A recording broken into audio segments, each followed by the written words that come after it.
Shalom Bapak Ibu Jemaat Tuhan sekalian, kita akan mendengarkan renungan firman Tuhan di pagi hari ini. Sebelumnya kita satu di dalam doa. Bapa di surga, kami bersyukur untuk kebaikan Tuhan dalam hidup kami. Anugerah Tuhan memampukan kami untuk boleh ada sampai saat ini.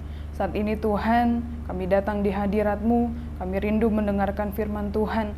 Kami siap pada hari ini untuk mendengarkan firman Tuhan, apa yang Tuhan mau di dalam hidup kami. Terima kasih Tuhan, kami berdoa. Amin. Firman Tuhan di pagi hari ini, saya beri judul, Tahu Berterima Kasih.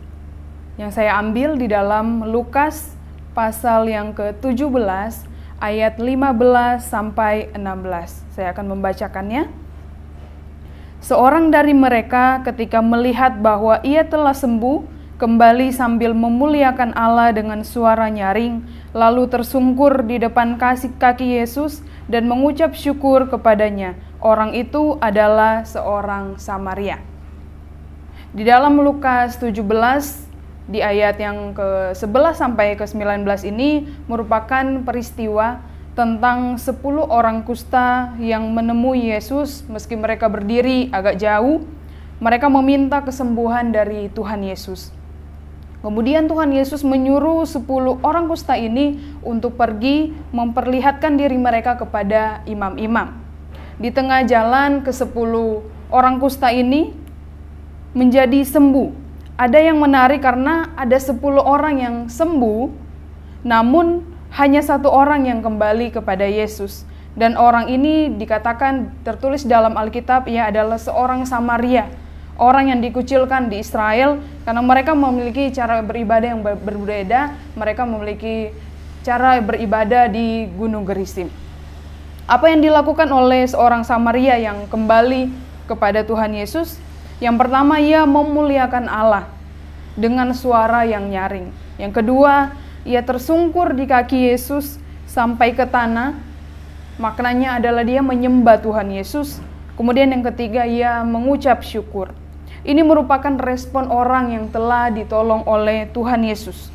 Ia tahu siapa yang menyembuhkannya dan ia tahu kepada siapa ia harus bersyukur atau ia harus berterima kasih. Orang Samaria ini melakukan hal yang luar biasa yang tidak dilakukan oleh 9 orang yang sama-sama mereka disembuhkan oleh Tuhan Yesus. Nah, ke-9 orang ini diduga adalah orang-orang Yahudi. Mereka tidak kembali kepada Tuhan Yesus seperti orang Samaria ini. Saudara, jika kita pernah menolong seseorang, kemudian orang itu tidak mengucapkan terima kasih, biasanya apa yang kita sampaikan atau kata-kata apa yang kita lontarkan? Mungkin misalnya kita pernah berkata, memang tidak tahu berterima kasih, atau dasar tidak tahu diri. Mungkin agak kasar, tapi kadang kita menyebutkan seperti itu karena orang itu tidak berterima kasih kepada kita yang sudah menolong dia.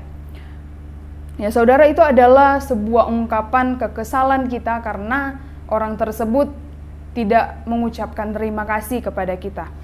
Namun saudara, kadangkala kita juga seperti orang itu. Kita lupa untuk bersyukur, berterima kasih kepada Tuhan. Mengucap syukur akan hal besar mungkin sering kita lakukan. Namun kadang hal-hal yang kita anggap sudah biasa atau hal-hal kecil justru kita lupa untuk bersyukur. Jika kita merenungkan kebaikan Tuhan, kita akan semakin sadar bahwa Tuhan sangat baik dalam hidup kita. Tuhan sangat mengasihi kita. Nafas hidup, makanan minuman yang cukup, penjagaan Tuhan, perlindungan Tuhan, dan masih banyak lagi yang tidak dapat kita hitung. Kebaikan Tuhan yang sudah kita alami, yang sudah kita rasakan di dalam kehidupan kita.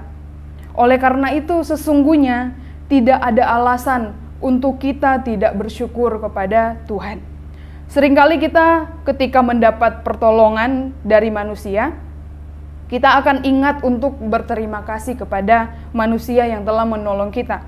Namun kita lupa kepada Allah yang merancang dan memberikan pertolongan itu. Atau kita lupa sebenarnya pertolongan itu berasal dari mana. Di ayat yang ke-19 dikatakan, Tuhan Yesus berkata kepada orang Samaria itu, imanmu telah menyelamatkan engkau. Ada 10 orang yang sembuh secara jasmani. Namun kepada 1 orang yang bersyukur, yang kembali kepada Tuhan Yesus, memuliakan Allah, ia bukan hanya sekedar sembuh jasmani, tetapi ia juga mendapatkan kesembuhan rohani. Ia diselamatkan oleh Tuhan. Ia adalah orang Samaria yang percaya kepada Tuhan. Dalam mengucap syukur, kita akan mengingat Allah. Kita mengingat kebaikan-Nya. Dalam bersyukur, kita mendapat kekuatan bahwa Allah mengasihi kita. Dalam bersyukur, kita terhindar dari bersungut-sungut. Kita akan semakin kagum kepada Allah, karya Allah yang luar biasa di dalam hidup kita. Kita akan semakin tahu diri dan tidak menyombongkan diri kita, karena kita tahu bahwa sesungguhnya kita ada sampai saat ini semua adalah pertolongan daripada Tuhan. Mari Bapak Ibu, saudara-saudari jemaat Tuhan sekalian, kita mau belajar hari ini untuk mengucap syukur selalu, mengucap syukur senantiasa. Dalam keadaan susah maupun dalam keadaan senang, kita mau bersyukur kepada Tuhan, mengingat kebaikan Tuhan di dalam hidup kita, menyadari bahwa hidup kita adalah pertolongan dari Tuhan. Kita tidak mungkin ada sampai saat ini kalau bukan karena Tuhan. Jadi marilah kita menjadi orang-orang yang tahu berterima kasih. Segala sesuatu yang ada pada kita saat ini tidak dapat membalas kebaikan Tuhan yang sudah Tuhan berikan dalam hidup kita. Oleh karena itu, marilah kita memuliakan Allah dengan hidup kita. Amin. Kita satu di dalam doa. Bapa di surga, terima kasih untuk firman-Mu di pagi hari ini yang sudah mengingatkan kami untuk kami boleh terus-menerus bersyukur kepada Tuhan. Terima kasih untuk segala kebaikan Tuhan dalam hidup kami yang tidak kami balas, tidak akan dapat kami balas dalam hidup kami. Segala sesuatu yang ada di dalam hidup kami semua adalah milik Tuhan. Terima kasih Tuhan, tak henti-hentinya kami mengucapkan terima kasih kepada Tuhan. Biarlah semakin hari kami boleh menjadikan bersyukur menjadi gaya hidup kami. Dan biarlah kehidupan kami boleh memuliakan Allah. Terima kasih Tuhan, kiranya Roh Kudus memimpin langkah-langkah kehidupan kami, sehingga kami terus berada di dalam jalan kebenaran firman Tuhan, dan kami boleh menjadi terang dan garam Tuhan dimanapun kami berada. Terima kasih Tuhan, kami bersyukur dalam nama Tuhan Yesus Kristus. Amin.